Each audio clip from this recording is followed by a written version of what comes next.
After 3 months in Stuart, Florida preparing, we're finally ready to cross the Gulf Stream to the Bahamas.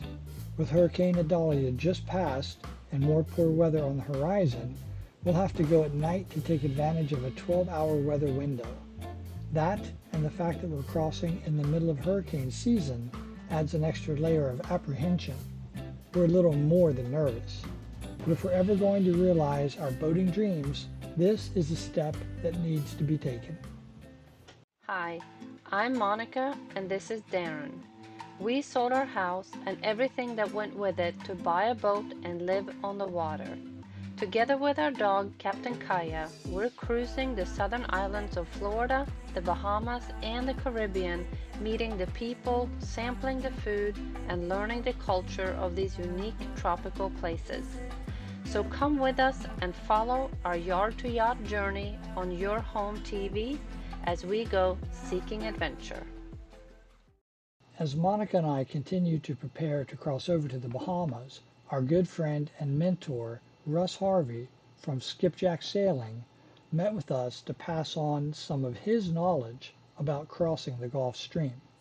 Well, I'm certainly happy to share my insights. I did the crossing over to Grand Bahama last year in, I suppose it was late November, right after Hurricane Nicole is when I did that. And I would say that I know for sailboaters who can only go 5 or 6 knots at the best case speed, because the Gulf Stream moves north, and I'll just use these table slats as a representation of the Gulf Stream water movement. So if this is Grand Bahama, and that's your target, and you're here in Florida, and you need to cross this water, it's moving at the center of it about 4 or maybe 5 knots in the north direction. So anybody who remembers their high school geometry knows that if you just point directly east and just keep chugging east, you're going to get set. So the word to use is set. You get set north by quite a lot. When I left Fort Pierce and headed for a point north of Grand Bahama, actually, I was set north 14 miles north of Trek by the time I got to the other side. Guys, I would suggest, you just reduce longitude as quickly as possible. Point at 090 and just get east. Even if you end up 2 miles north of Trek, at the other end, just get out of the teeth of the Gulf Stream. On the NOAA webpage, there's a Gulf Stream map that they update throughout the season, and they'll tell you right off the beach here, the Gulf Stream is about 10 miles out. That's when you'll start getting set north. If you start down at Lake Worth, about half a mile off the beach, you're going to be getting set north. But the Gulf Stream it's not constant. It's zero right at the beach, and then it's set north about at 1 knot, and by the middle you'll be getting set north quite a bit. So I would say cheating a little bit to starboard, of course, is okay, but don't try to steer 40 degrees off your course and thinking you're gonna try to figure it out, because I think you're just wasting fuel at that point. The better it is just to get through. I mean, we're only talking 50 miles, and by 40 miles away, you're going to be past the heart of it. As soon as you see southbound merchant boats, that's when you know you've gotten out of the teeth of the Gulf Stream. I would suppose if you were north of West End and you were out of the Gulf Stream now, you would just have the decision to make. Get really close to the land and then go south until you got to West End. You can't just cross the reef anywhere. Up north of West End, there's only a few spots you can cross, and you want to pick those cuts, because my boat was 6 feet, so I was very careful. There's a cut immediately north of West End that a lot of the shallower draft boats like yours, 3 feet or 4 feet, they can use, but I couldn't use that. So, winds, and I guess we should talk about sea state and wind conditions, right? So I think most of your viewers probably know that the Gulf Stream moves north off of the east coast of Florida. And so if you have winds that are in the opposite direction, it's going to make for a very ugly sea state.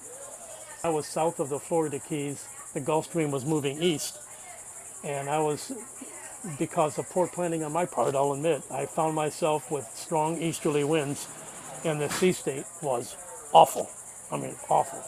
Every bit of 10 to 15 foot seas, and I was having to go on deck because I ripped my mainsail, and I was struggling a wee bit.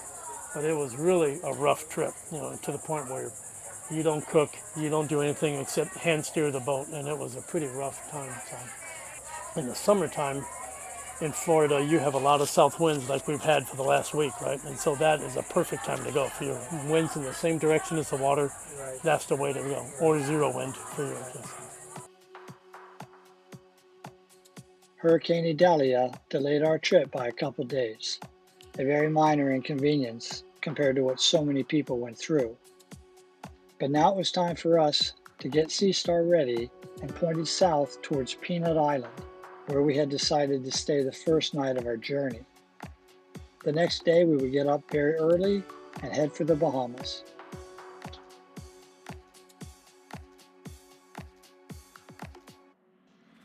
And just like that, our journey had started.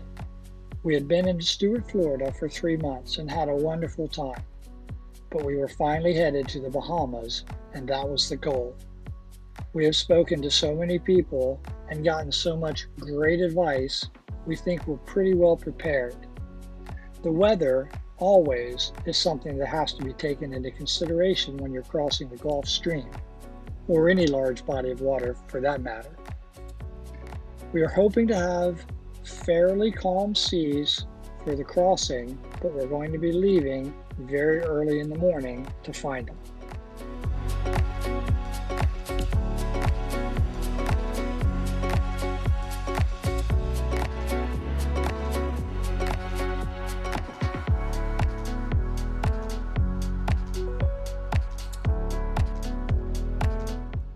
But remnants of the hurricane were lurking, and our beautiful day would soon turn rainy and stormy and make for a pretty miserable trip on the Intercoastal.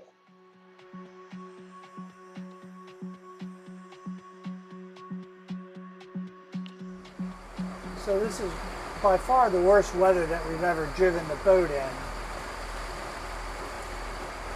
We had some fog before coming back from Beaufort, but this is probably a little bit worse. Can't see anything in front of the boat, maybe 40 feet in front of the boat. We're looking at radar and we're looking at our tracks from when we came down this way. I think it was probably February, March time frame we came through here. And luckily the chart plotter stores our track, so we just try to stay right on it. And with that, we know we're not going to run aground. Other boats should show up on the radar. With some of these little fast boats, we don't know. So we're going real slow, just looking for the best.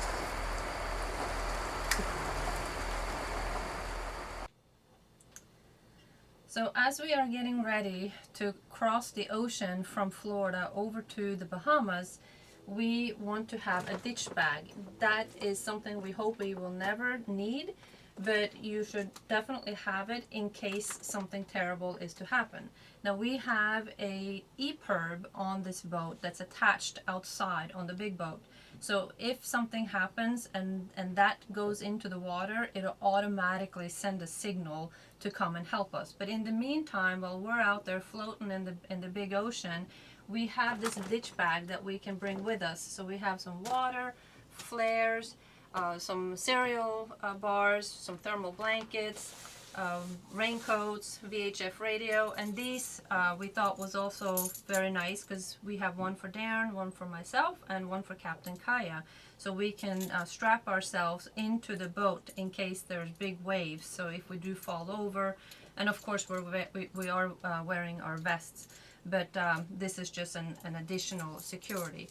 So if you would like a list of what we pack into our ditch bag, there is a post on Instagram. So if you go to Yard to Yacht on our Instagram page, you can see the entire list there. And of course, if you have any questions or additional comments to this, you know how to reach us anywhere on Facebook or Instagram as well. So yeah, we are ready for this trip. So what are you doing up so early, Monica? Well, do you think 2 a.m. is early? I guess it's a little early. It's a little early. Pitch black outside. We were hoping to have the full moon, and it's up there, but it's just behind some clouds. It's still a little warm in the boat from the engines yesterday, but we're getting a bright and early start across the Gulf Stream because we want to beat some bad weather that's coming this afternoon. Hey, So I'm stuck. there we go. There we go. All right. So that's what we're gonna do. We're gonna now concentrate on getting. Well, and also what has changed is the destination. Instead of going to West End, we're going to go directly to Port Lacaya, which is about 2.5 nautical miles beyond where we're going to be staying in Ocean Reef. So it's going to be a long day, but we are getting ahead of the northerly winds that are, or the cold front that's on its way down. So that's why we're up early, and yeah, we should be good. Everything is calm right now.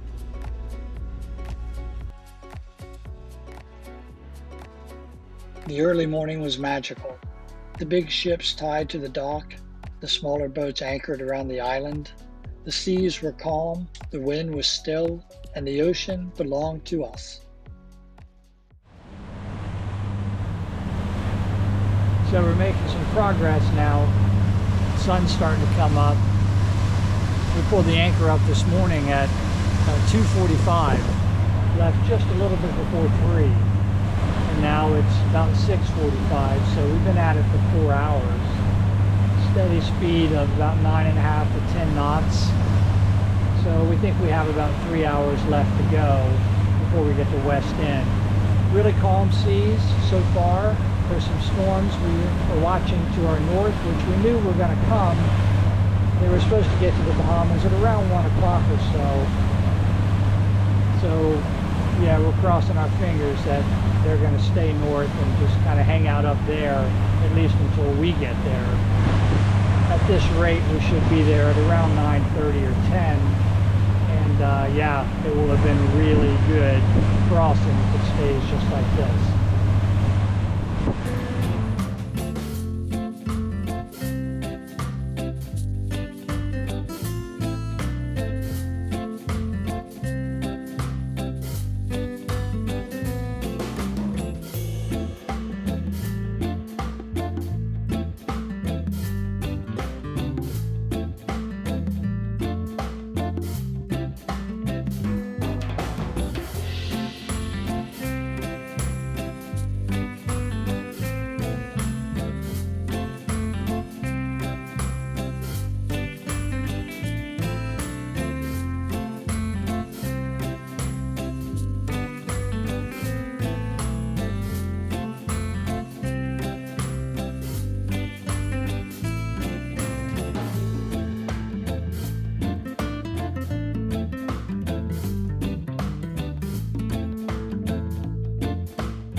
Allowed us into their country? We're in. We're good. The boat can stay for a year. We have to leave in 6 months. Oh, I see. How about the dog? Can she get off and pee? You know what? They didn't say how long the dog can stay. I guess we gotta take her with us. 7 hours after we pulled up our anchor in Florida, we had made it across the Gulf Stream to West End and checked into the Bahamas. Extensive preparation and a little bit of luck made for a wonderful, lifelong memory. And now it's time to continue the journey 40 miles down the coast of Grand Bahama to Port Lacaya. Port Lacaya is where we'll be staying for the rest of hurricane season before we push on south again.